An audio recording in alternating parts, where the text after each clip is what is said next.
Brian Welker couldn't help but smile as he wiped the sweat from his brow. Earlier in the day, he had been promoted to shift foreman at Harding Containers, effective immediately. The icing on the cake was working night shift for the foreseeable future. Most people hated night shift, but the timing was great for Brian. His son was a junior in high school. He participated in several sports and clubs. By working nights, Brian would be able to attend his son's activities without missing work. He had worked night shift more than a few times over the years and had developed a system for sleeping days that made it all work for him. That was the reason he was crawling across roof trusses in his attic on a warm August afternoon. He had been given Thursday and Friday off with pay after being informed of the promotion. It was an opportunity to rest and prepare for his new position starting on Sunday night. Brian had long planned to make a small apartment over his detached garage. It would become his fortress of solitude where he could peacefully sleep days. He hoped to avoid the usual interruptions and distractions which so frequently occur when a person tries to sleep at a time most people are up and about. Brian was running a cable, so he would have internet in his apartment. The Wi-Fi signal in the house simply did not reach the apartment. He decided to place an extender in the end of his house attic, nearest his garage in the hope it would give a strong signal inside his apartment. As he worked at uncoiling the wire the length of the attic, Brian heard faint sounds coming from inside his house. It was early afternoon, so his wife, Brenda, would be at work. Tim, their son, was visiting Brenda's parents for a few days, so the house should have been empty. Brian crawled over trusses toward the area from which the noises were coming. After moving 15 feet closer, Brian was able to determine the origin of the sounds. It was his bedroom. Conversation grew much more distinct as Brian settled over an unused air conditioning vent in his bedroom ceiling. Brenda had insisted the old vent was blowing cold air on her at night, thus causing her frequent neck aches. He had installed a new vent as far from Brenda's side of the bed as possible, but never bothered to take the old one out. That would have required repairing the hole in the ceiling created by pulling the vent. Brian simply left it in the ceiling, but not attached to any ductwork. He gently lifted the fiberglass insulation which was resting on the floor of the attic and slowly uncovered the vent. He felt his gut wrench when he saw his wife of 20 years moving under a thin man with what appeared to be an exceptionally white bum. As painful as the vision was, Brian was unable to look away. He couldn't stop watching a train wreck which had once been his marriage. The couple had been running for a few minutes when Brian's brain finally began to function. He set his phone to video and carefully placed it on the vent in such a way the camera had an unimpeded view of his marital bed. "I love how tight you are," crooned the guy between Brenda's legs. "Does your husband ever tap this prime steak? Or does he have a needle wand?" "I've asked you not to mention Brian," protested Brenda, somewhat weakly. In Brian's opinion, this isn't about him. He's a good lover and a great father. "I'm sure he is. I'm getting ready to drop a big load inside you right here in his bed. Yet you insist you're happy with how he has sex with you. What's wrong with this picture? I don't know why I let you talk me into doing this here." Right there. There's no chance of being caught in your apartment." "I'm going to climax," groaned Brenda. The guy covering Brenda suddenly tensed up. The couple became very still for a minute before Brian saw the man roll off his wife. "See how intense it is when you take chances?" asked Brenda's lover. "Screwing in my apartment works great most of the time, but banging you in your marital bed takes it to another level." Brian recognized the man enjoying his wife once he flipped onto his back after climaxing inside her. He was Bill Grant, a driver for the parcel delivery company where both he and Brenda worked. He was recently divorced and had a daughter in Tim's class. "That sounds terrible," responded Brenda, but without any real emotion. "You wanted to have sex in my bed because it turns you on to think you've put one over on Brian? You act like it's a competition or something." "It is a competition, at least for men," replied Grant with a soft chuckle. "You're a sexy woman and the sex is great, but knowing you're married and I'm having sex with you in your husband's bed makes me the winner. It feels incredible. It wouldn't feel so great if Brian caught us here. I don't know why I agreed to this, but it won't happen again. I'm worried about Brian discovering us." "It would ruin my marriage," admitted Brenda. "Let's make a deal," suggested Grant. "As long as you shut off your husband, I won't insist we do it in his bed. Once he gets between your legs again, we'll have to return so I can reclaim my place as top dog. I'm not going to refuse Brian. He's my husband. I can't just close my legs and expect him to go along with it," reasoned Brenda. "He's a man and wants sex on a regular basis. You do what you have to do, but keep in mind I'll be inside you in this very bed as soon as possible if he screws you." "Maybe that excites you as much as it does me," replied Grant. "Look, you're turned on." "That's the damn air conditioning," was Brenda's reply. I'll try to discourage Brian from having sex and keep these suicide meetings in my bedroom to a minimum. I don't like to think about what would happen if Brian ever caught us. Brian had parked his truck inside his detached garage. It was hidden from view. Thus, Brenda had no idea he was home and certainly had no idea he was listening to her conversation. His face was covered in sweat. It dripped steadily from his body to the insulation covering the floor of the attic. He refused to let himself vomit, knowing how hard it would be to clean up and how bad it would make the entire attic smell. He forced himself to remain still as he listened to the loving couple get dressed and leave. As he made his way to the ladder, Brian considered what he had just learned. A slimy creep was screwing his wife. She was even going to withhold sex from him as much as possible to placate and please her lover. Brian managed a grim smile as he considered that Brenda was going to have no trouble withholding sex from him because she was never again going to have his meat inside her. He studied his situation while taking a shower and came to several quick decisions. He wouldn't let Brenda know he was aware of her infidelity. Tim had 2 years of high school left, so Brian decided his main focus would be his son. He'd no longer concern himself with Brenda. He simply no longer cared about what she wanted or how she felt. Why should he give a rat's ass about her since she obviously held him in complete contempt? He wasn't willing to vacate the house he had spent 15 years remodeling, so some sleazy prick could live there in comfort while banging his wife. Brenda hadn't sounded like she would be seeking a divorce, so Brian decided to make an attempt to hang on until Tim graduated from high school. There was one thing he knew he'd need: his apartment completed much sooner. Brian decided he'd include some major upgrades. Rather than only sleeping there while working night shift, it would become his living quarters for the next year and a half. He would need a small kitchen, as well as a full bathroom. By the time Tim graduated and headed for college, Brian would have had time to form a plan on how he wanted to proceed. To that end, Brian called some contractors he knew and made appointments to get estimates. He had decided to hire a company to complete the work. It would be done quickly and professionally, and he'd pay someone to do it. There was no longer a need to save pennies by doing everything himself.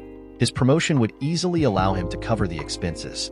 For the first time in his life, Brian realized his time was more important than money. If he saved $1, half would be Brenda's. He was done with his old way of life. He'd always tried to do as much of the work on his home as he could, thinking it would benefit his family. That had all changed when he saw Grant banging Brenda. He was going to make certain Tim's college education was fully funded. Beyond that, Brian was going to rebuild his life and have some fun while doing it. He no longer felt any allegiance to his cheating wife.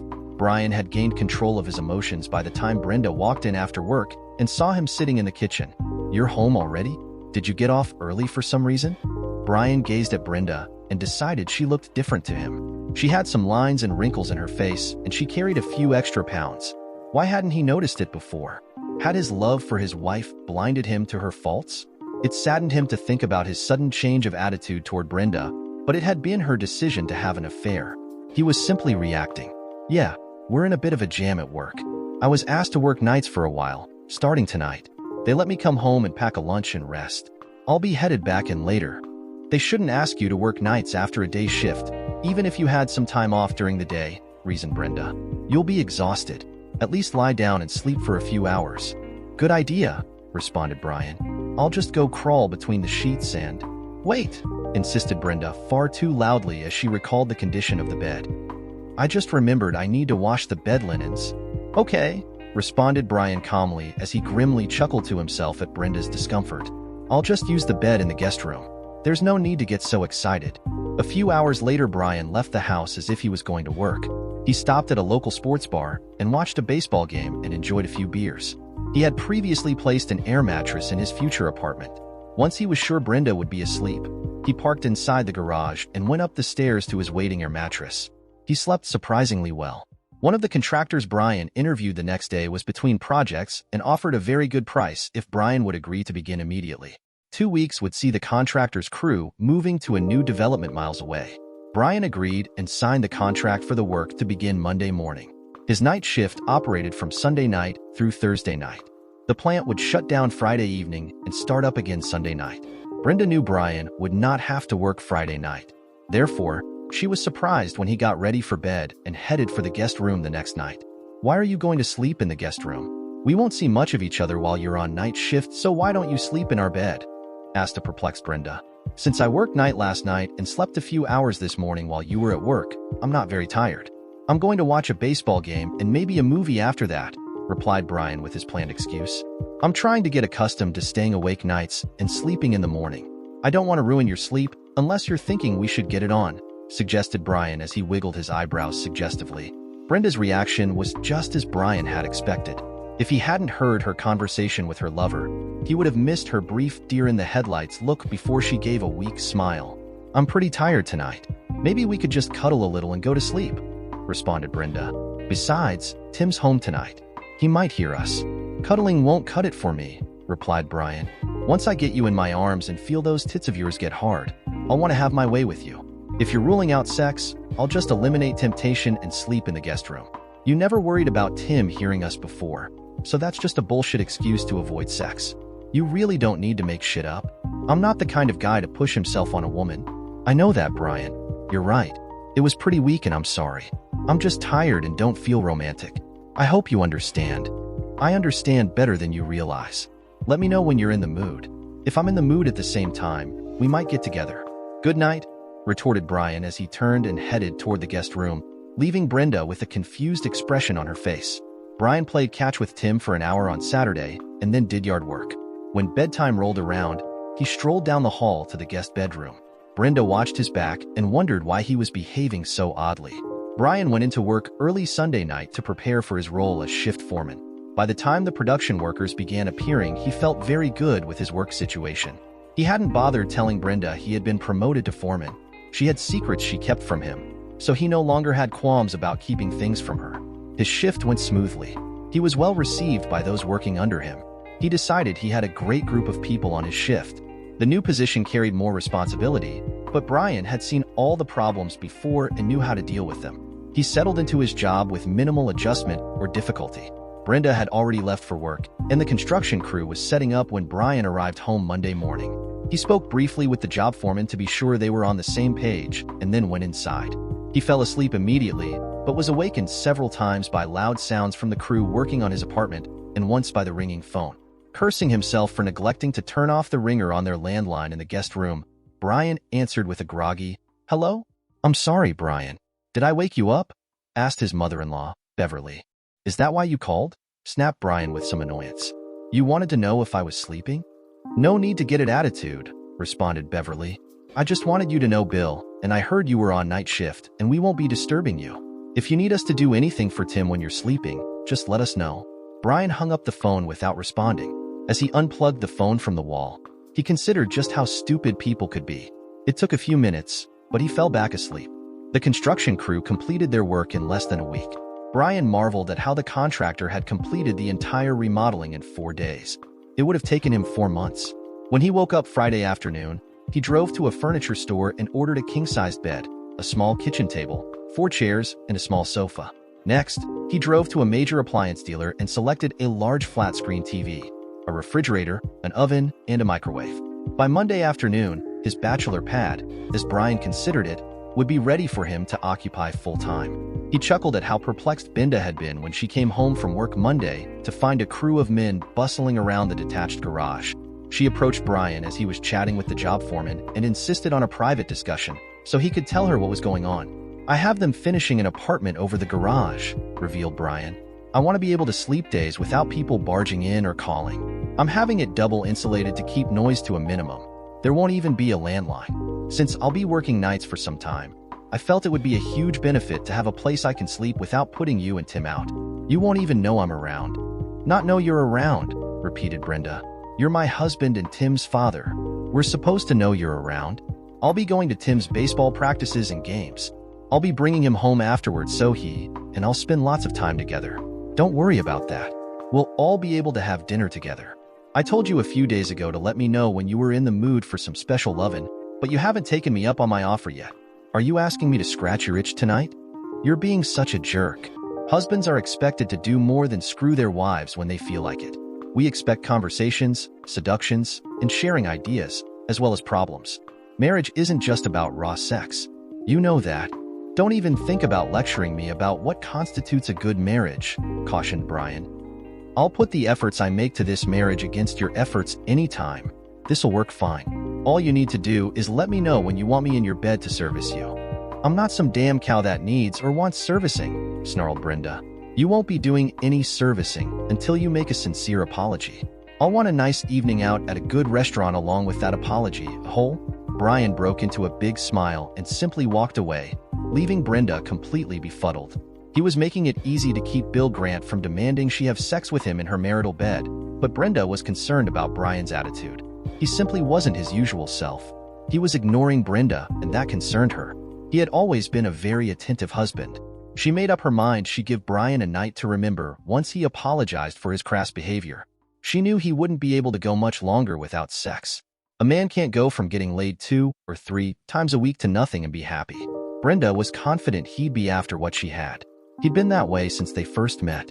He was far too young to lose interest in sex. Brian had completely moved into his new apartment by the following Wednesday. The coming weekend would feature 3 nights off because of Labor Day. Tim's junior year would begin the following Tuesday. How would you two like to go to a Diamondbacks game this weekend? Asked Brian at dinner on Thursday. They're playing the Dodgers and fighting for the pennant. It should be a great series. Seriously? That would be amazing. Thanks, Dad, gushed Tim. You know I don't like baseball that much, groused Brenda. I'll pass on that offer. I'll find something to do around the house. I bet you will, responded Brian under his breath, yet loud enough for Brenda to hear. It's settled. Tim and I'll go to the Saturday night game. Wow, I can't wait to tell Scooter about this, blurted Tim. He'll be so jealous. He's a big Dodger fan. He used to live in Los Angeles. Why don't you invite him along? Suggested Brian. Baseball's more fun when you watch it with friends, especially when they're fans. I'll call him right now. Thanks, Dad, replied Tim excitedly as he raced off to get his phone. You certainly made Tim's day, observed Brenda. Baseball is a great way to bond with the boys. Horace is a nice, polite young man. Holy shit. His real name is Horace? Asked Brian as he shook his head. No wonder he has a nickname. What kind of parent names a boy Horace unless they hate him or something? Tim told me Horace's father died of a brain aneurysm 2 years ago, continued Brenda as she pointedly ignored her husband's comment about the boy's name. He and his mother moved here this summer to be closer to her parents. They're older and in failing health. I'll just call him Scooter and pretend I never heard his real name, declared Steve just as Tim rushed back into the room. Scooter's mom said he can go, announced an almost giddy Tim. This is going to be great. Saturday afternoon, Tim pulled his truck into the driveway of a nice ranch house in a good neighborhood. Before he was able to stop, Scooter was racing out the door. He jumped in next to Tim as soon as the pickup was safely parked. Mr. Welker? Mom says she wants to meet you before we leave. I guess she wants to make sure you aren't a serial killer or something, offered Scooter. I'm sorry about that. No problem, replied Brian as he climbed out of the truck, walked to the house and rang the bell.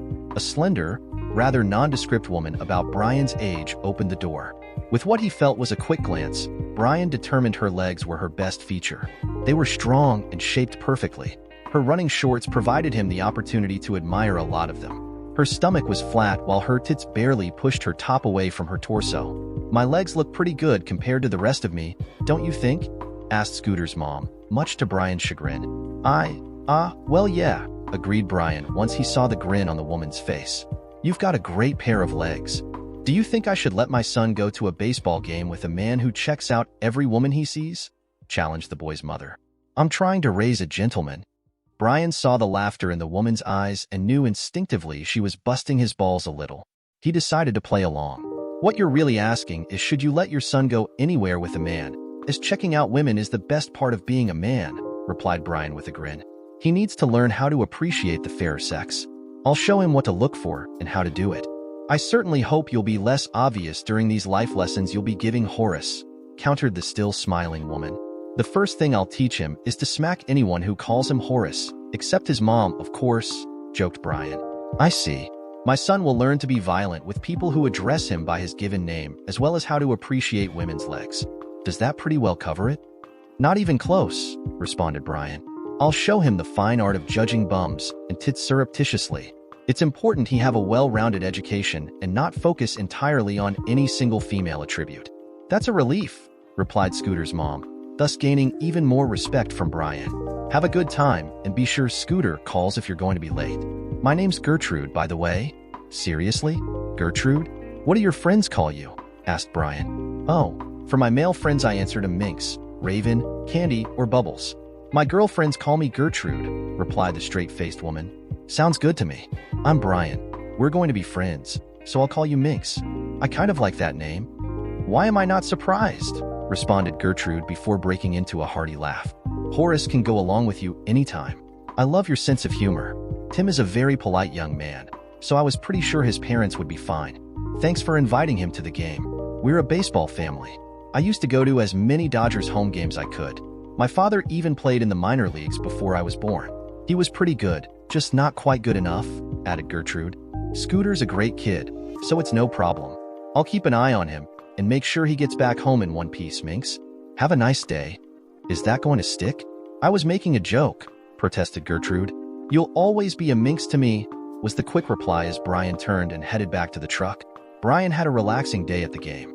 Scooter managed to catch a foul ball. Both boys ate too many hot dogs and drank too much soda. They fell asleep in the back seat of the truck before Brian was able to exit the parking lot. When he reached Scooter's home, Brian gently shook the boy awake and escorted the sleepy teen to his front door, where he was met by a beaming Gertrude. He may have had too many hot dogs and sodas, admitted Brian. Of course he did. He was at a ball game, replied Gertrude. Thanks so much for taking him and bringing him back safely. It was my pleasure. Scooter's a great kid, Minx, retorted Brian. I'll see you at the boys' games. Brian settled into a routine which worked well for him. He would get home, have a small breakfast, and then sleep from 9 to 3. With the extra soundproofing and blackout curtains on his windows, he usually slept soundly. Brenda complained occasionally about him always sleeping in his man cave, even on weekends. She'd leave the subject alone as soon as Brian asked if she needed his services. Brian decided she was truly worried about Grant insisting on sex in her bedroom and being caught. That suited Brian fine. It indicated she wasn't contemplating asking for a divorce at the moment. His goal of remaining married until Tim graduated high school seemed attainable. Because he was a foreman and getting less exercise, Brian purchased a home gym machine that was advertised to give a complete body workout. To his pleasant surprise, it performed as advertised, as long as he was diligent in using it. He attended all of Tim's baseball practices, and soon the coach had him working with a few kids off to the side while the coach was doing drills with a different group of players. Tim was a pretty good player and showing signs of improvement, but Scooter was a real surprise to Brian. At the start of the season, he showed some talent, but he was tentative and timid. Brian worked with him as much as he could. They even spent a few hours on weekends practicing at the local park. Brian decided since he wasn't having sex, he may as well take the edge off by playing baseball with the boys. As Scooter's confidence grew, his level of play increased dramatically. By the season's halfway point, Scooter was batting cleanup and playing shortstop at a high level. Tim was the starting center fielder and batting third. Brian was tremendously proud of both boys' accomplishments. One thing Brian could not help but notice was the attention some of the kids' mothers had begun paying to him. For some reason, his jokes actually made them laugh. His efforts with the kids were constantly praised. A few mothers would bake something for the team, but they always make sure he received a piece of whatever it was. Tim's friendship with Scooter, as well as the time Brian spent with the boys, naturally caused Gertrude and Brian to spend time together. Brian thought of her as a smart friend with a great sense of humor. He decided to ask Gertrude if she had noticed the increased interest the mothers were showing him. I may be way off base here, Minx, but I have to ask you a bit of a personal question, began Brian. Almost A.B. Cup, was Gertrude's quick response. What? I don't get it, admitted Brian. When men preface a question to a lady by saying it's personal, aren't they usually going to ask her about her bra size? Well, yeah, that's usually true, agreed Brian with a chuckle.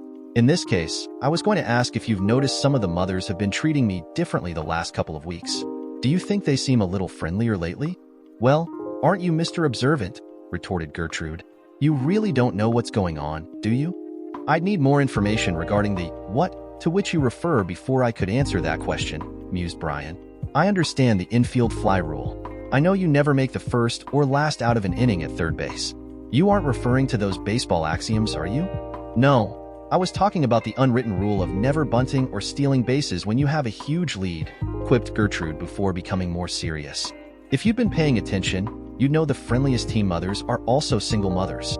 You're a great dad, a good-looking guy, and have a pretty decent job. That makes you a damn good catch in their book, reasoned Gertrude.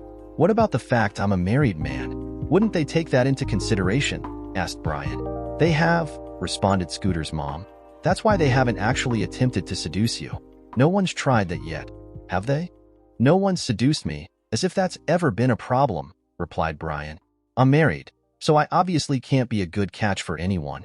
Brian, I don't like how I seem to be the one who has to tell you this, but we're friends, so it falls on me. The mothers all know your wife is cheating on you. That's not bad enough. The rumor is she's shut you off from sex.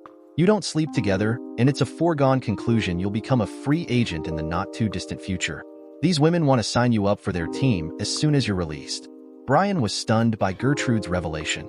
How could so many people know his personal situation? Who would possibly know about his sex life, or lack of same? Then it hit him. Brenda must have told that dog we weren't sleeping together, and he's bragged about it to someone. That miserable scumsucker. Are you referring to your wife, or her lover? Asked Gertrude as she tried to lighten the mood. I have to say you don't appear to be all that surprised by the rumors. Did you already suspect Brenda was cheating? No, I never suspected, answered Brian. You had no idea at all? Asked a disbelieving Gertrude. I knew she was cheating. I just never suspected it, responded Brian. You're losing me here. How could you know it without suspecting it? It's pretty simple. I never suspected a damn thing until the moment I found Grant banging Brenda in our bed. I went from having no clue she was cheating to certain in the space of a few seconds. I totally skipped being suspicious. That revelation creates more questions than it answers, stated his confused friend. You saw them doing the horizontal mambo, yet you remain married and you're not incarcerated. You're not a swinger, are you? Or a guy who likes to watch? Please don't be one of those creeps. I'm not. Don't worry about that, assured Brian. I decided to adjust my priorities. Being able to spend a lot of quality time with Tim and not being a part-time dad became my first objective. Living with Brenda, rather than divorcing her, seemed like the best way to accomplish it. I started working nights, and that's always been tough on our sex life. I built a nice apartment over my detached garage, and I live there. I told Brenda it was so I could get sleep during the day without being pestered and annoyed by everyday shit. She wasn't happy about the sleeping arrangements, but Grant told her every time she had sex with me, he'd insist on banging her in our marital bed. That seemed to worry her, just not enough to stop screwing him. She thinks her affair is a secret and wants to keep it that way. I didn't tell her, but I won't be having sex with her for any reason. I went to the clinic and was tested for STDs. I'm clean. I want to keep it that way. You're serious? You heard that? The witch. How can she treat a guy like you so badly?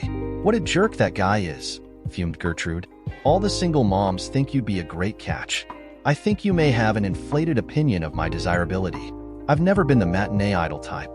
I do have a good job, so that might make me look better to some of the more desperate women, offered Brian. Are you kidding? Look how handsome you are. You have a wonderful smile, pointed out Gertrude. You're strong, kind, smart, and great with kids. If I weren't so plain-looking and flat-chested, I'd have already tossed my hat into the ring, along with my fully cup bra. I think I'd better shut the hell up. Thanks for being a good enough friend to tell me what people are saying and thinking, replied Brian with a frown. I didn't realize everyone knew I'm a cuck. It's pretty embarrassing. I can't keep my own wife happy. I'm a world-class chicken. You're a good man who wants to be a good father to his son. You're strong enough to endure this bullshit, so you can have a great relationship with Tim. Horace thinks you're pretty cool, too. Who? Asked Brian. You must be feeling better if you can tease me about Horace's name, observed Gertrude with a smile. Minx, you're a great friend. You've kept me from getting my head stuck too far up my butt. I just hope Tim doesn't find out. That horse has either left the barn or is getting damn close, revealed Gertrude. Horace says Tim knows things aren't right at home. You pretty much avoid his mother. He's bound to hear something when so many people know about it. You know what worries me? Added Gertrude. Horace is sweet on Heather Grant. How awkward is that for him, and for me? She's a nice girl. She's got no idea what a miserable prick her father is. I'm just glad Tim isn't the one sniffing around Heather, stated Brian. What a mess that would be. I should be happy for small favors. Horace tells me Tim is pretty interested in Holly Ingram, but that shouldn't surprise you very much. She comes to every game and cheers for every move he makes, stated a smiling Gertrude. Yes, I've noticed her hanging around. She seems like a nice girl. I knew her dad and uncles in school, recalled Brian. They're a good family. 2 nights later, Tim's team was playing in the first round of the district championships. Brian realized as game time drew closer, he was probably more nervous than Tim.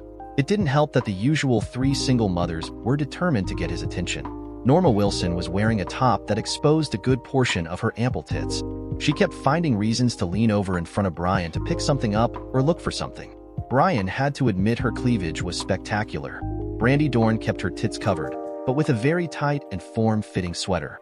Her small waist and flat stomach served to accentuate the allure of her full, firm tits.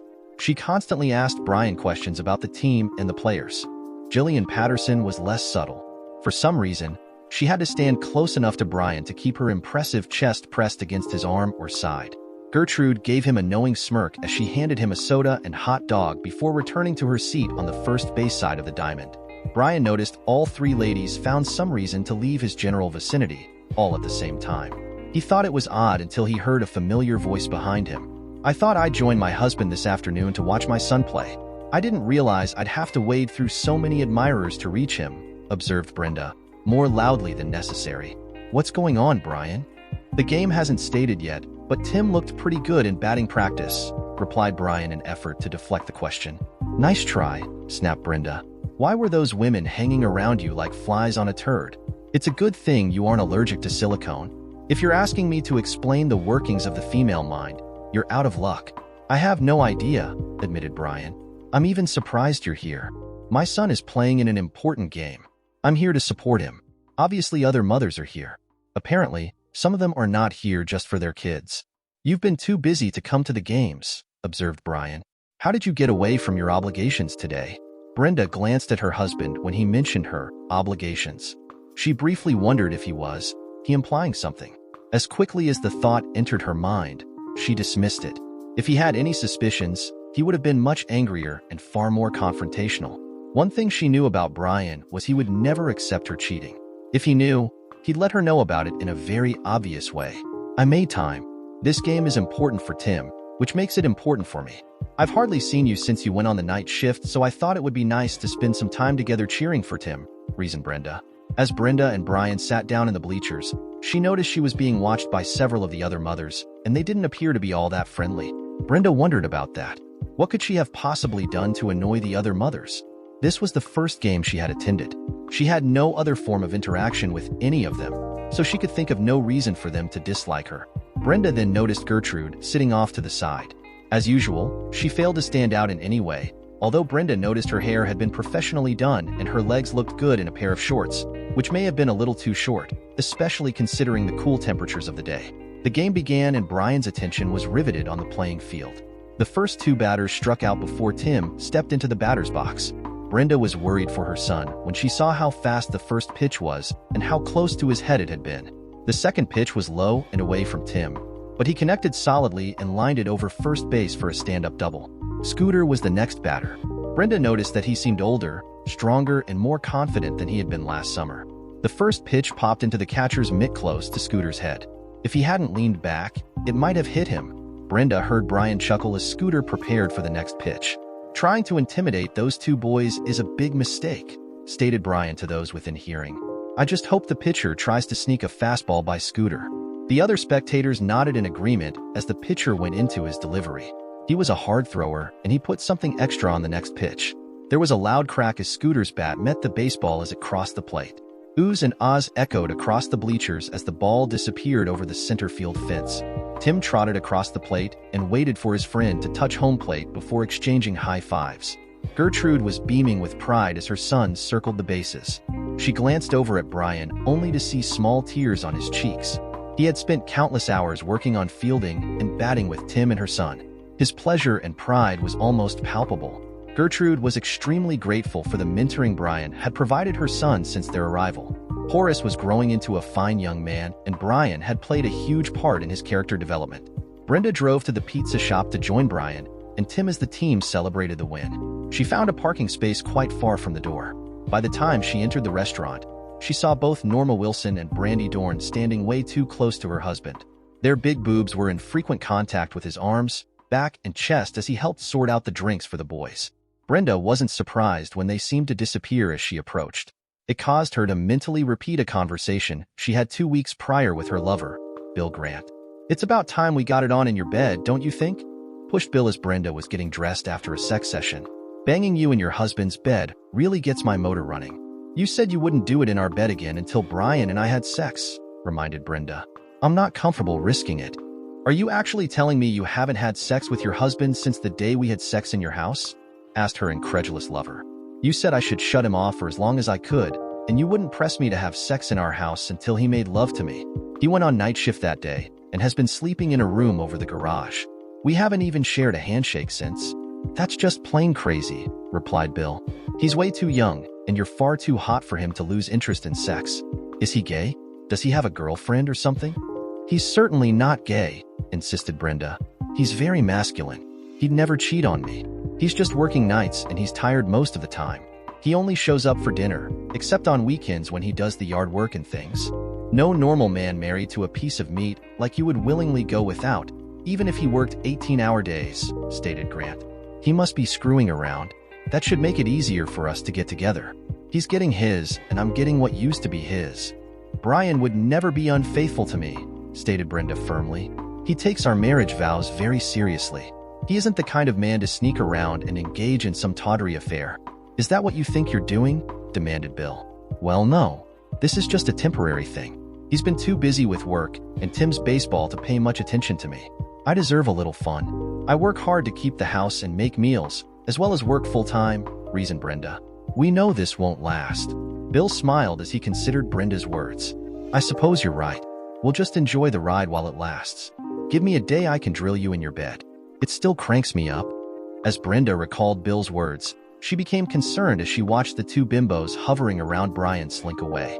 It was obvious he had some damn attractive women with big tits and tight bodies who were interested. She realized she needed to protect her marriage from the efforts of those bitches.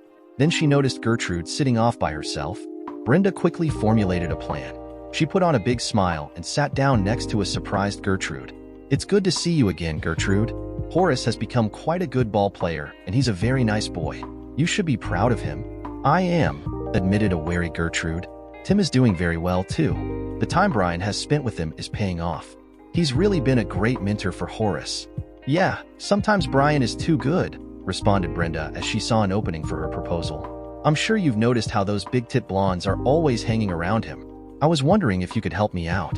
I know Brian would never stray under normal conditions, but he's a man, and those women are all but flashing their big tits and spreading their legs when they're around him. How do you expect me to help you out? Asked Gertrude. Spray them with cold water when they get too close? You know I'm not able to go to most of the games and practices because of my work and other commitments, began Brenda carefully. I know I can trust Brian with you. You aren't his type at all. If you would just stay close when I'm not around, I'd really appreciate it. I'm going to tell Brian he should stay closer to you and act more attentive. Those husband-stealing itches will think he's settled on you and hopefully leave him alone. I know it may be embarrassing for you to pretend like that, but it's for a good reason. You could save our marriage. Please let me see if I have this right, responded a disbelieving Brenda. You're worried that these attractive, sexy single mothers might seduce Brian. So you're asking me to sort of stand in for you when he's at ball games and practices? You feel I'm a safe single mother because I don't have big tits and I'm rather drab-looking. I didn't say you were drab. I just know Brian. For whatever reason, he's less likely to fall for you than some big-tit ex-cheerleader type. You'd be helping him keep his vows. You feel that cheating on your spouse is a deal-breaker? Questioned Gertrude thoughtfully. Would it be so terrible if he tapped a few of those willing ladies as long as he kept you as his number one? I hope you're joking, rejoined Brenda. I love my husband, but I'll never tolerate cheating. It's truly the deal-breaker you mentioned. It destroys the marriage contract. I could never condone infidelity. As far as I'm concerned, the marriage would be over. You must understand how I feel. You were married for years. I understand fidelity and loyalty. It makes sense that cheating breaks the marriage contract, acknowledged Gertrude. I have to agree. I have to get over to Brian. Can I depend on you to keep a close watch on him when I'm not around? Asked Brenda. Oh yes, responded Gertrude with a smile. Be sure to explain it all to Brian. I'll keep my part of the bargain. Who would be better to keep a good man celibate than a flat-chested, homely, boring woman? I wouldn't have put it quite that way, but you've pretty well covered it. Thanks again, replied Brenda as she left to join her husband. Last night, Brenda wanted to talk before I left for work, began Brain at the next day's practice. The crux of it was there are too many sexy single moms hanging around me. She feels I would be much safer if I stayed close to you, Minx, or as she calls you, Gertrude. Why don't I feel safer? You're a smart man. You know you're never going to be safe around a single woman, regardless of how small her tits are and how plain she looks, joked Gertrude. Minx, you're one of the most attractive women I've ever met, responded Brian earnestly. You're the whole package. Wow, you just made my job harder, admitted Gertrude with a blush. I'll make an appointment to have your eyes checked after the baseball season ends. You'll find I have 20/20 vision, and I'm an excellent judge of character with one glaring exception, stated Brian. I seem to have misjudged my loving wife. I think she may have misjudged us, replied Minx. That is if you really find me attractive. Brian was amused at the reaction of the single mothers as Minx remained close by his side. He spent a lot of time chatting and joking with her. The most common reaction was disbelief, followed closely by disappointment. It took less than one practice for the Minx to cut him from the herd. The team's next game required a 3-hour drive to Middleburg. It was decided the team would travel the day before the game and spend the night at a hotel. It was hoped the boys would be rested and fresh for their next challenge. Brian had given rides to Jake Winston's parents, as well as Minx. The discussion en route focused on the team's chances of winning districts and possibly the state title. They arrived at the hotel right behind the team bus. Brian helped Ralph Winston retrieve his luggage from the trunk. Some of the parents, including the Winstons, had volunteered to chaperone the boys and would be staying at the same hotel. All the other parents had to make their reservations at different hotels. Since there were several games being played the next day, a great many fans and players were in town. 6 teams would compete in 3 games from different class schools. Before Tim had climbed on the bus, Brian had told him he would not be staying in the same hotel and to behave for his coaches and chaperones. He assured his son he would be at the team practice the next morning. What hotel are you staying at, Minx? Asked Brian as the Winstons wheeled their bags to the team hotel. The same hotel you are, was her simple response. I never told you which hotel I was using. How did you find out? Asked the perplexed Brian. I didn't, was the brief response. How do you know we're at the same hotel? It's pretty busy this weekend. You may not be able to get a room at the last minute, pointed out Brian. I'm sure something will come up, replied Gertrude with a big grin, confusing Brian further. Brian arrived at his hotel a few minutes later and asked Gertrude, Minx, do you want to see if you can get a room while I check in? I can wait around to be sure you find something. Thanks, but I'll just wait here. I'll be fine, she insisted. Brian was finally beginning to see the light as he checked in and picked up his room access cards. He returned to his truck to find Minx waiting. Is there any chance you'd like one of these cards to my room? He asked. It's room 207. What a thoughtful gesture, exclaimed Minx as she stepped from the car, accepted the key and kissed Brian on the cheek. Let's get to bed. It's going to be a long night. Brian was far more tired getting up the next morning than he had been when he went to bed. At first, he had mentally struggled with the reality of breaking his marriage vows, but Minx helped him through it. Let's look at this logically. Brenda has not only been unfaithful, but she's agreed to shut you off, sexually. Even if she hadn't, she would still be placing your health at risk by having unprotected sex with a damn tomcat. Effectively, she's made sexual relations with her both unsafe and undesirable. She's released you from your vows and your marriage contract. I haven't had sex in over 2 years. I've had checkups and I'm clean. You were tested after you discovered she's a cheating 304 and you're clean. I went on the pill over a month ago in hopes of hooking up with you. Can you honestly give me one reason we shouldn't sleep together? Is it my looks? Your wife thought I was a perfect foil for all the big tits beautiful women who were showing an interest in you, because she knew you'd never be attracted to me sexually. Am I just not desirable? Minx, you're extremely desirable. Don't ever suggest you aren't. I've never cheated on Brenda, and it's taking some adjustment to my thinking, but you've made a great case for us getting together. I'm ready, declared Brian with a grin. There's something else you need to know first, replied Minx. Both my parents are in hospice and aren't expected to live much longer. My brother's been sending game films of Horace to a friend of his. The friend is the baseball coach at the best prep school in the LA area. If Horace gets a baseball scholarship for next year, we'll probably move back. I like you a lot, but we're not looking at a lasting relationship. It can't last. Look at us. You're a good-looking married man with a cheating wife. I'm a plain Jane with a son who has a chance to get an athletic scholarship to a good university. I have to do what's best for Horace, she concluded. That's great to hear about Scooter, stated Brian proudly. He's a good kid and a very talented ball player. I'm glad he'll have a chance to hone his skills against strong competition and gain a good education at the same time. You're the biggest reason he's being looked at by better schools. I know how much time and work you put in with him. It's ironic that you being such a good mentor to my son actually gave us the opportunity to move back to LA and away from you. I don't think I'll be very good at a one-night stand sort of thing, worried Brian. It might be better to forego sex entirely than to have one night of sex and go back to being a monk. You silly man. I said we'd probably move back to LA for the coming school year. That's over 6 months away. A guy could get laid a lot in 6 months, unless he's too old for a steady diet of hot sex with a very needy woman. That's something we'll just have to find out. Will you live up to your nickname, Minx? Joked Brian. I will for you, big boy, promised Minx. When you want me, just whistle, and I'll teach you how to whistle. I've always been told my whistling is quite respectable, quipped Brian. Then you're not doing it right, retorted Gertrude. The baseball team went on to win the state championship, and Scooter was awarded a scholarship to a prestigious California prep school.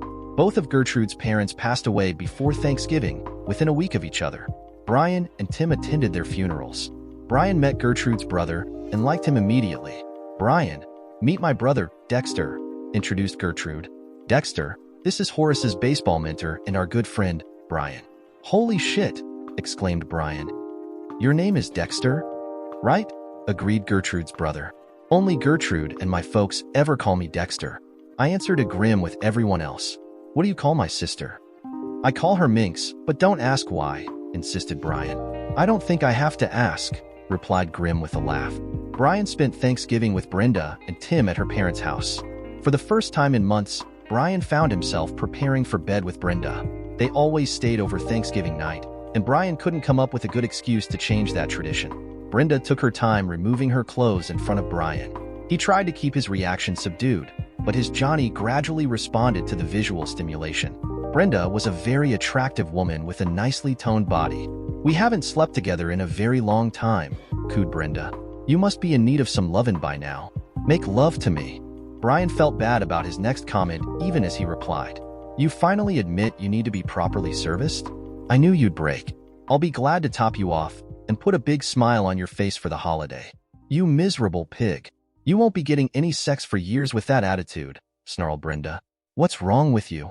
You can just forget I was thinking of allowing you to even touch me. Okay, was Brian's only reply as he rolled over so his back was to Brenda. He didn't second-guess his comment, although it was out of character for him. It did achieve his objective, which was avoiding sex with Brenda. Brian did regret, however, that his marriage had deteriorated to its present state. Brenda was worried about Brian's snide comment, making sleep difficult. As she lay next to him, she wondered if he knew about her affair or if he was just being miserable because they hadn't been having sex lately. She decided she would have to discuss it with Bill. He needed to forget about having sex with Brenda in her marital bed if she had sex with Brian. That statement had caused her to avoid and deny her husband, which could eventually make him suspicious. It could ruin her marriage. Brian had a routine he followed when he worked the night shift. He went home, ate a small breakfast, and went to bed by 9 a.m. Often, he would be awakened around 2 p.m. by Minx climbing naked into his bed. They would make love for an hour before she would leave to be at home when Scooter returned from school. Baseball was done for the season. This allowed Brian to be showered and shaved when Tim returned home from school. Brian would often catch a nap in the evening before going to work. All in all, it worked well for Brian and Minx. One night in early December, Brian received a call from Tim shortly after arriving at work. Dad, Scooter and I are out with Heather and Holly in Heather's car. You said we could be out until midnight because there's no school tomorrow. We have a problem. Heather was driving her mom's car. We have a flat tire and there's no spare in the trunk. We're stranded on D Street and I'm kind of worried. I see a few guys down by the arcade looking this way. You're broke down on goddamn D Street? By the damn arcade? Cursed Brian. We'll discuss this later. Is Heather driving that Corolla? Yeah, it's a 2017 Corolla, replied Tim quickly. I'll find a wheel and tire that'll fit it and be right there. Keep your doors locked and call the cops if you have any trouble. Take care of those girls. Brian dropped his phone in his pocket and strode onto the production floor. He quickly found the man he needed. Gus, you still drive that Corolla, don't you? Asked Brian of a bearded man running a forklift. I need a mounted tire that fits your car and I need it right now. As Brian spoke to Gus, another thought came to him when Jack Reynolds walked by. Jack was Holly's uncle. His younger sister was Holly's mother. Jack, my son and some friends are broke down on D Street with a flat tire and no spare. Holly is with them. I'm getting a mounted tire from Gus and headed over. I'd appreciate it if you rode along. I have a real spare tire and not some donut, declared Gus. Let's take my car and get down there now. Jack, Gus, and Brian immediately headed for the door to the parking lot. They were concerned about the kids being in that part of town late at night. It was no place for good kids, especially teenage girls. Brenda was lying in bed. enjoying the warm glow she always felt after a romp with Bill. His phone rang, and he glanced at the caller ID. Damn it, it's Heather. I have to answer it, or she'll be bugging the shit out of me for ignoring her. Brenda could only hear one side of the conversation, but was concerned about what she overheard. Why in hell are you kids down there? Well, that's too bad. Those boys are old enough to handle a little problem like that. Call AAA. It's not my fault your mother is too damn dumb to keep a spare tire in her car. What was that all about? Asked Brenda once Bill disconnected the call. Nothing to worry about, was Bill's reply as he reached over and stroked Brenda's firm tits. Heather has a flat tire, but she's calling AAA to get it fixed. Several young toughs were hanging around Heather's car when Brian and his friends pulled to a stop directly behind it. Brian quickly stepped out and pulled the jack and tire iron from Gus's trunk. Gus brought the spare tire while Jack tapped on the driver's side window and motioned for Heather to lower it so he could speak to her. You kids sit tight until we get the tire changed. If these a-holes cause any trouble, we'll take care of it. Holly, you'll be explaining to your mother why you're even here on D Street. Brian carried the jack over behind the flat rear tire and slid it under the frame. He cranked it until it was tight to the frame and then moved in front of the tire to loosen the lug nuts. The obvious leader of the group of tough guys approached Jack as Brian worked on the tire. You're on our turf here. You need my permission before you screw around with that car. Before Jack could respond, Brian jerked the tire iron around, cracked the guy in both shins. The man dropped to his knees and then rolled on the ground, rubbing his shins as he cursed a blue streak. Brian grabbed the punk by the collar and dragged him face down to lie near the flat tire. Then he proceeded to sit on the man's back and resume loosening the nuts. The two nearest gang members rushed over, apparently intent on getting Brian off their incapacitated leader. Jack hammered the first one in the side of the head, and he dropped like a rock. As Gus stepped forward, the second guy backpedaled out of his reach. Raise the car up a ways and I'll pull this tire, Brian told Jack in a calm voice. Jack proceeded to crank the car higher as the gang of toughs called insults and cursed at the men. Now and then the guy under Brian would try to squirm out from beneath him, but Brian would grab the man's greasy hair, pull his head up a few inches and briskly push it back into the pavement. It only required 2 lessons before the man on the ground decided to remain still. Brian took the lug nuts off and removed the flat. He accepted the good tire from Gus and slid it into place. Once he had all the lugs hand-tight, Jack lowered the car. All 3 men seemed to be ignoring the toughs who were taunting them as they worked. Brian tightened the lug nuts and stood. He, accidentally, kicked the leader in the nuts as he went to step over him. Are you dumb ducks talking to us? Asked Brian as he stepped toward the gathered gang members while casually tossing the tire iron from hand to hand. As soon as he started for them, the group scattered. You kids get the hell out of here, instructed Jack as Brian backed the gang farther away from the car. Be careful you don't drive over those dumb pigs lying in the street, and stay the hell out of this part of town. The 3 men piled back into Gus' car and followed Heather's as she drove to the next intersection and turned toward the kids' home area. I can't believe you smacked that dumb scumsucker in the shins like that, laughed Gus. He went down like a sack of shit. Thanks for inviting me along, added Jack. My hand hurts, but it felt great to crack that punk upside the head. Then you sat on the a-hole while you changed the tire, cackled Gus. That was fun to watch. The men were still laughing and recounting their experience as they returned to their jobs. By morning, the story had circulated through the entire plant. Tales of daring and adventure were always popular, especially on the night shift. They helped the night go faster and gave everyone a chance to take their mind off how tired or sleepy they felt. The next afternoon, as Brian was waking up, Minx jumped into his bed and kissed him long and hard. She was naked and obviously eager for him. Horace told me what happened last night. You were great. Thanks for taking care of the kids like that, gushed Minx. You're about to get so lucky. I would have been over sooner, but I had to wait for Horace and Tim to go visit the girls, since they don't have school today. Brenda had only been at work for an hour when Sue Blaine approached her at the water cooler. It was obvious she wanted to talk about something. I heard how Brian, Jack Reynolds, and Gus Benson slapped some manners on a few would-be tough guys that were swarming around the kids' car over on D Street. I understand a tire iron across the shins takes the starch out of a punk pretty fast. Brenda immediately put the pieces together. Last night, Heather had called her father looking for help and he had brushed her off. Apparently, her problem had been more serious than Bill had admitted. Sue used the word kids, so it probably meant that Holly had been involved, along with Horace and her son, Tim. I'm curious about what you heard, replied Brenda. I'd like to see if the rumors are anywhere near the truth. By the time Sue finished telling her what the rumor mill was saying, Brenda was furious at Bill Grant, although she kept that fact from Sue. His daughter had turned to him for help in a situation which could have been disastrous, and Bill had simply dismissed her concerns. Brian, along with Gus and Holly's Uncle Jack, had responded as men should. They had protected the kids and helped them get out of a bad situation. Bill had ignored his daughter's plight in favor or having sex with Brenda.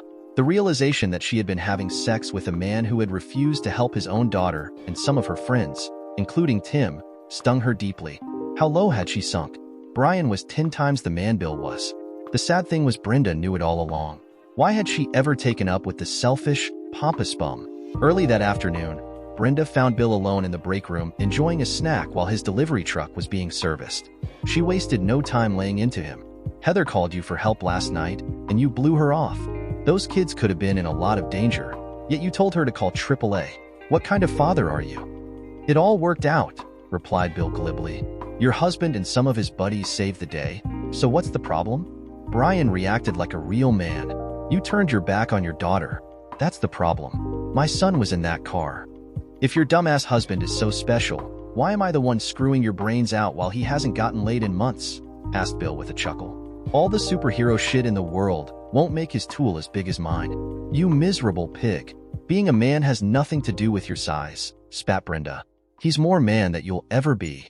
You say that, yet last night you were screaming in ecstasy when I was pumping you. The way I see it, I have that dog beat every way that matters, replied Bill before taking another drink of his soda. That's it. We're through. Don't ever try to talk to me again. I want nothing to do with you. Whatever, was Bill's calm response. There's lots of married women out there looking for a big bull like me. If you change your mind, you know where to find me. I'll still screw you if you ask me nicely.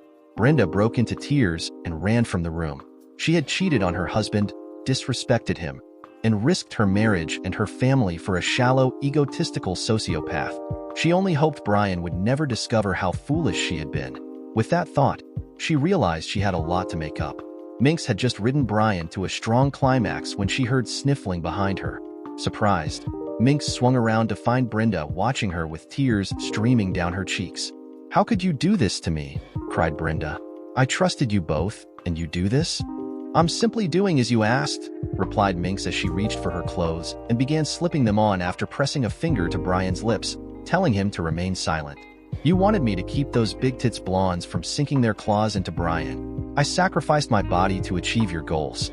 I didn't want you to sleep with him, and you know it, responded Brenda, as anger began to replace her tears. I can't believe Brian would cheat on me like this, and especially with some skinny witch. I know finding out Brian and I are bumping uglies is hard to digest, but there's no reason to get insulting, reasoned Minx. Your poor husband was going to explode. I'm simply helping relieve the pressure he was building up. Bill Grant didn't want you having sex with your husband, so Brian had to turn to someone.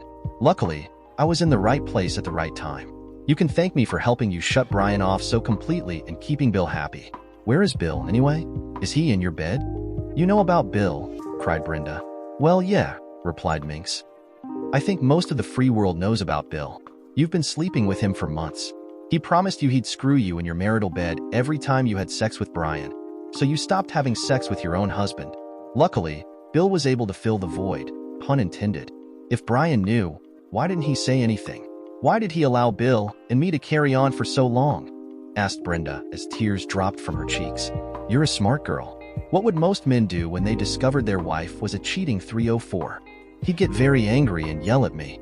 Then he'd probably divorce me, added Brenda as the reality of the situation became clearer. That sounds about right. What would happen next? Would Brian and Tim get to stay here while you moved in with Bill? Asked Minx calmly. I wouldn't leave my house. I wouldn't give up Tim either. If Brian wanted a divorce, he'd have to move out. He'd pay alimony and child support. Tim would stay with me, concluded Brenda. Exactly what Brian thought would happen, agreed Minx. Suppose remaining close to Tim and being the best father possible was his first objective. How would he possibly achieve that goal? By not divorcing me, replied Brenda softly. He stayed around for Tim, not for me. He found out about Bill and me and essentially divorced me, just not legally. We've been living like a divorced couple for months, haven't we? I was just too freaking dumb to realize it. In your defense, you had Bill's hard tool helping you fail to notice your husband was long gone, emotionally.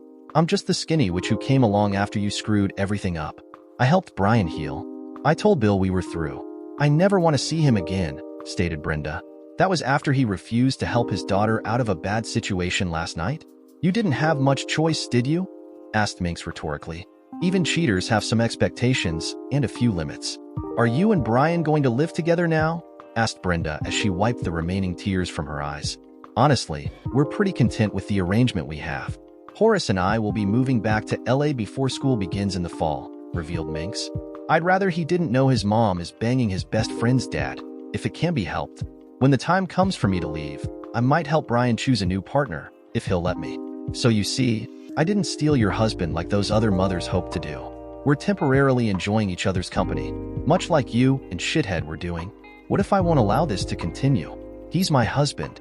You have no right to sleep with him, insisted Brenda. I was given that right by you as soon as you decided to spread your legs for Bill Grant, replied Minx. That pretty much released Brian from any obligations he may have had toward you. He and I are exclusive. We're able to trust each other, if you can imagine such a thing.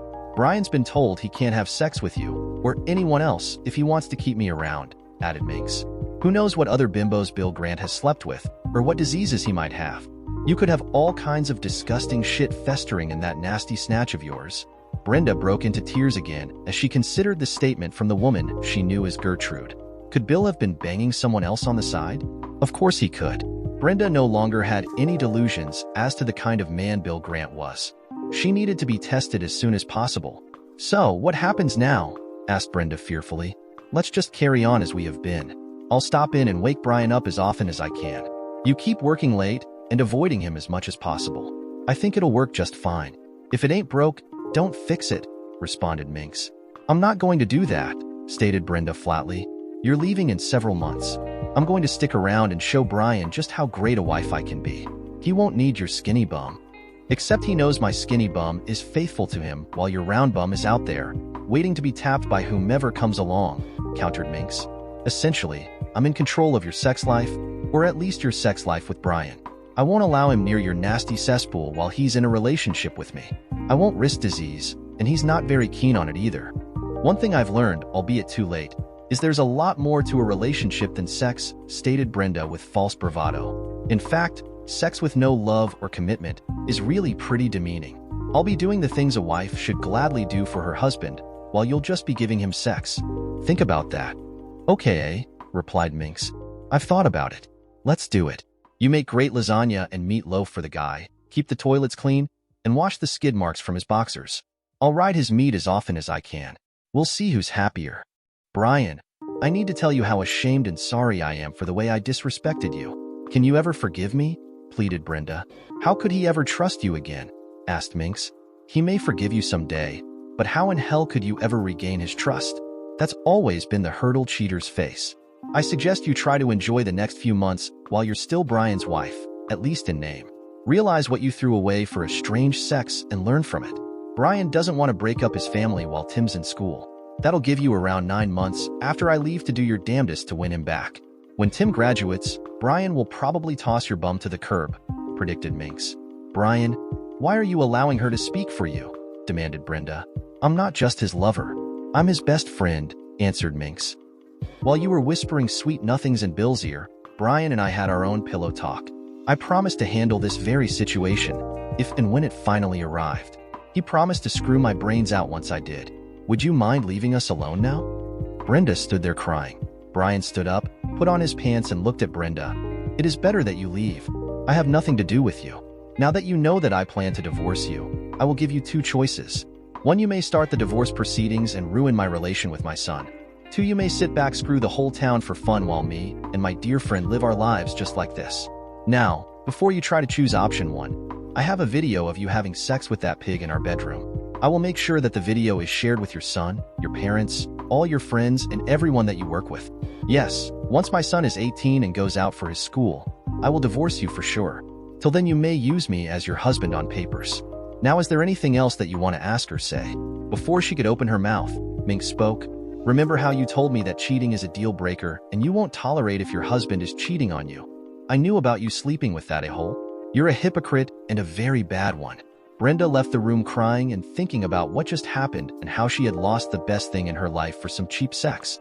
Brenda and Brian continued with their lives, living in separate parts of the house, and Minx moved to LA. Brenda tried everything to get Brian back. She tried to walk naked in the house, tried to bang his door at nights. Nothing worked, and Brian did not lay a glance at her. In her frustration on day, Brenda walked around the home naked and tried to do a lap dance for Brian.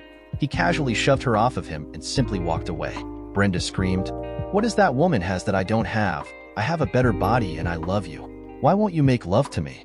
Brian stopped and turned around. "She has my trust. She has my love. She has class, and she does not open her legs to screw any Tom, Dick, and Harry." Brian filed for divorce as soon as his son left for his prep school. He mentioned the reason for divorce as irreconcilable differences to get the ball rolling faster. 3 months later, the divorce was granted. At the day of the divorce, Brenda walked up to Brian and handed him a letter. To her utmost surprise, Brian took the letter and dumped it in a trash can. Brenda saw that and collapsed on the ground crying, "You won't even take my apology and my goodbye." Brian looked at her and said, "Not worth the effort," and walked away. Brian took a loan from his father and bought the share of the house from Brenda and paid a lump sum amount as alimony. Since his son was 18, there was no child support. 3 months later, Bill Grant was kidnapped by 3 men from outside a local bar. After 3 weeks of search, some of his remains were found in a big plastic drum that was dumped in the wood outside the city.